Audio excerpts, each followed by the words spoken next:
একটি রোগ বলতে পারেন কিনা? অন্তরের রোগ। অন্তরের রোগ, অন্তরের রোগ দুই ভাগে বিভক্ত। কে বলতে পারেন? অন্তরে দুই রকম রোগ আছে। হৃদয়ে যে কলব, হার্ট আছে, এ তো শরীরের রোগ। হাত পা চলে না, অথবা শরীরে ব্যথা, অথবা ইনফেকশন, অথবা জ্বর, অথবা সর্দি কাশ, এগুলো শরীরের রোগ। হ্যাঁ, মানসিক রোগ এই মগজে সবসময় ঢুকে আছে চিন্তা, এই মগজের রোগ। আর কি বললাম? কলবে, হৃদয়ের রোগ। হ্যাঁ জি, মারজুল কুলুব, হৃদয়ের রোগ। এই হৃদয়ের রোগ কয় ভাগে ভাগ করা যেতে পারে? দুই ভাগে ভাগ করা যেতে পারে। এক হচ্ছে মারজুস শুবহাত, আর এক হচ্ছে মারজুস শাহাওয়াত। সংশয়ের রোগ, শুবহাত মানে সংশয়, সংশয়ের রোগ। আর হচ্ছে কুপ্রবৃত্তির রোগ, মনের খারাপ কামনা বাসনা, ভালো কামনা বাসনা হয়তো ভালো। হ্যাঁ, কুপ্রবৃত্তির রোগ। শাহওয়াত মানে কুপ্রবৃত্তির রোগ। অন্তরে কুপ্রবৃত্তির রোগ হয়, কারো কম কারো বেশি।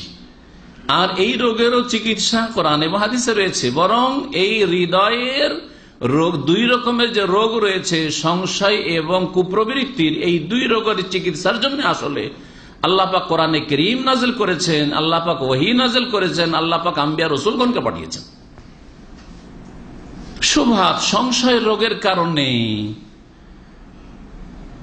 আপনার জীবনে বা যার জীবনে, যার অন্তরে এই সংশয়ের রোগ রয়েছে, তার দ্বারা কি ধরনের পাপ হয়ে থাকে? কি ধরনের পাপ হয় সংশয়ের রোগের কারণে?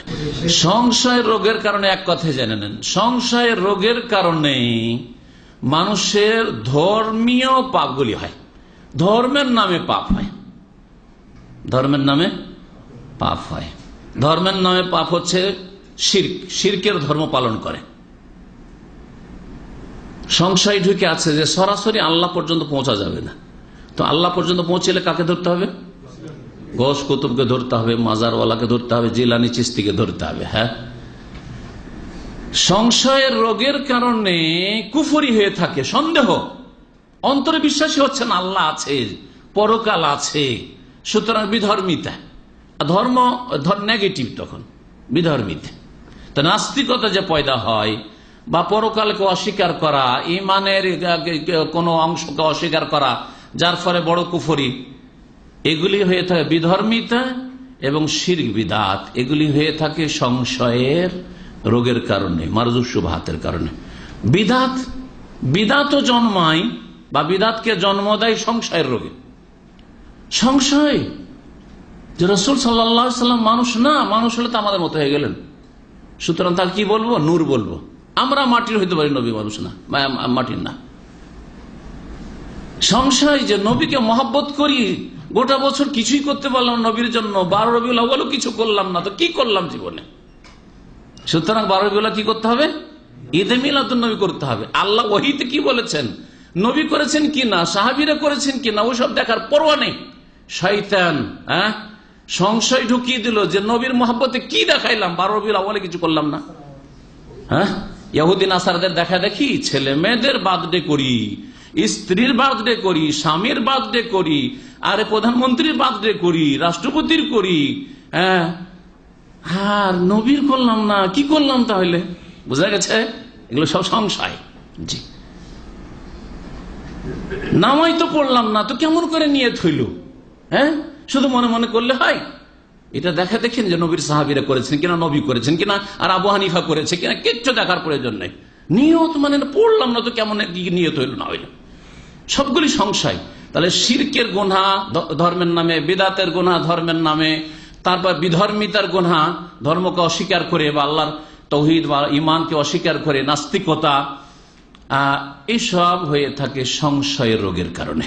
মুনাফিকি, বড় বড় আকীদার মুনাফিক, সন্দেহ, সংশয়ের রোগ। মুনাফিকও জন্ম দেয় সংশয়ের রোগে।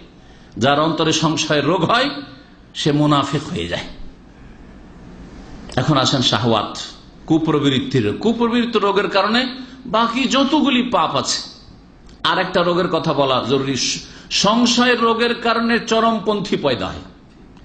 সংশয় রোগের কারণে আজকাল খারেজি জন্ম নিচ্ছে। সংশয় রোগের কারণে ইসলামের নামে ধর্মের নামে জঙ্গি জন্ম নিচ্ছে।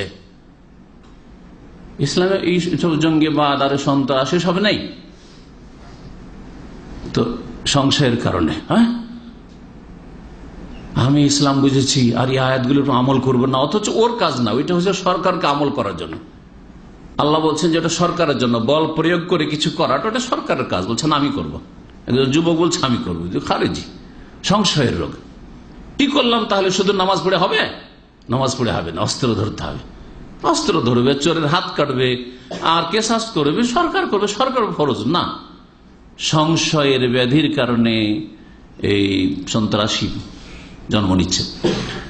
বাকি থাকলো শাহওয়াত, পাপ, কুপ্রবৃত্তির রোগ। কুপ্রবৃত্তির রোগের কারণে সমস্ত অন্তরে যে কুপ্রবৃত্তির রোগ রয়েছে, এই কুপ্রবৃত্তির রোগে সমস্ত পাপকে জন্ম দেয়, সমস্ত পাপকে জন্ম দেয়। খুন করে কেন?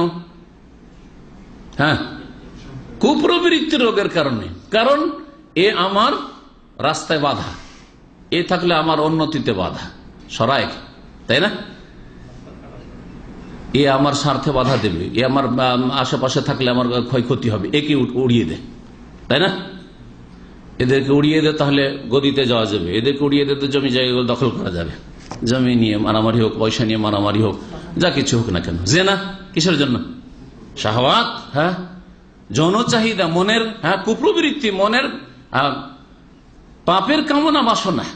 জি, চুরি ডাকাতি, শুধু ইনকাম করে কতদিনে বড় লোক হবো? চুরি কর, বেইমানি কর, ডাকাতি কর, ধার নে, টাকা দিস না, বহু পাপ। যত পাপ রয়েছে সমস্ত পাপকে জন্ম দেয় এই শাহওয়াতের ব্যাধি, কুপ্রবৃত্তির ব্যাধি। এই 4 রকমের ব্যাধির কথা আলোচনা করলাম। আজকে ফজিলত বয়ান করব হাদিসের আলোকে। কোন ব্যাধির? শারীরিক ব্যাধির। আসেন, শারীরিক ব্যাধি। আচ্ছা, এই ব্যাধি